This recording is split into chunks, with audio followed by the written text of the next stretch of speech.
वचन, ये वचन प्यारा वचन, ईशु मसीह का प्यारा वचन, पाव को दीप को राह को रोशन, ये है मसीह का प्यारा वचन, ये है वचन।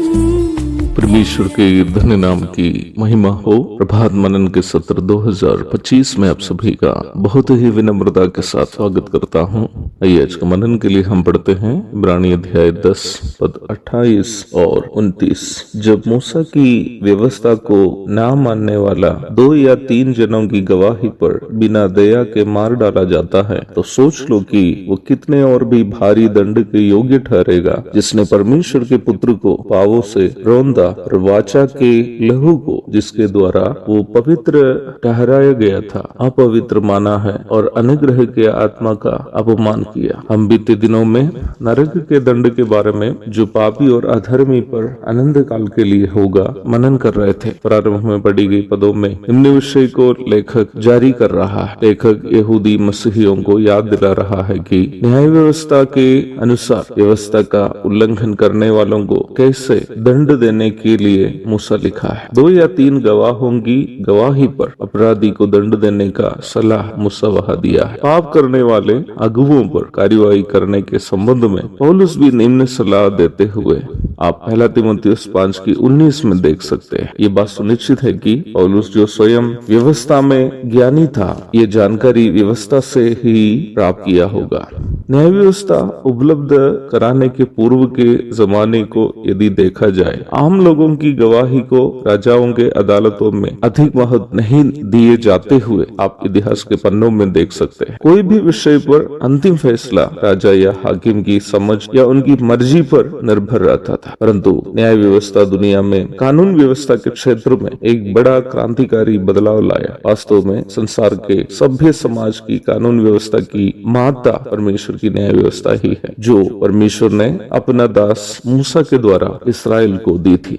आज के किसी भी सभ्य लोगों के देशों में उस देश के एक साधारण नागरिक भी गवाही वहाँ के सभी न्यायालयों में निर्णायक हो सकता है। देखा जाए 2 या 3 की गवाही अपराधियों को दंड देने के सिलसिले में परमेश्वर का एक मापदंड के रूप में हम समझ सकते हैं। यद्यपि सभी ईश्वरीय विधि व्यवस्थाओं को जैसे पापी मनुष्य ने अपना स्वार्थ के लिए तोड़ मटोड़ तो देता है, वैसे गवाही देने के विषय में भी अवश्य हुआ। पुराना नियम के नाबोध से लेकर नया नियम में स्वयं हमारा प्रभु यीशु मसीह भी झूठे गवाहों के बेशर्म झूठ के परिणाम भोगे हुए अनेकों की श्रेणी में है। पहला राजा 21:13, मत्ती 26:59 से 61 आदि भागों को पढ़िएगा। ये एक खुला रहस्य है कि वर्तमान कालीन अदालतों में झूठे गवाहों का दबदबा है और परमेश्वर की उपस्थिति में कोई भी मनुष्य अपना धन, पदवी या ताकत के बदौलत अपने पक्ष में न्यायालय के फैसला को बदल नहीं पाएंगे। मन को भी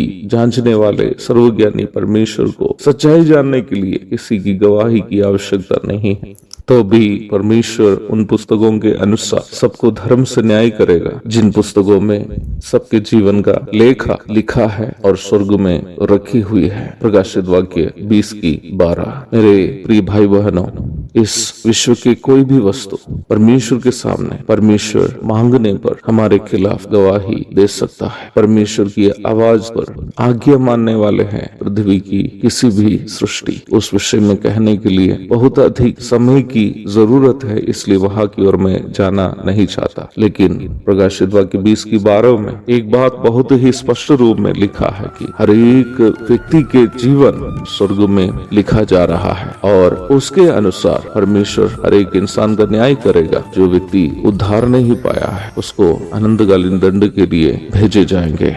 एक और शुभ दिन की धन्य कामनाओं के साथ आज का मनन मैं यहाँ समाप्त करता हूँ। प्रभु आप सबको आशीष दे। आमीन।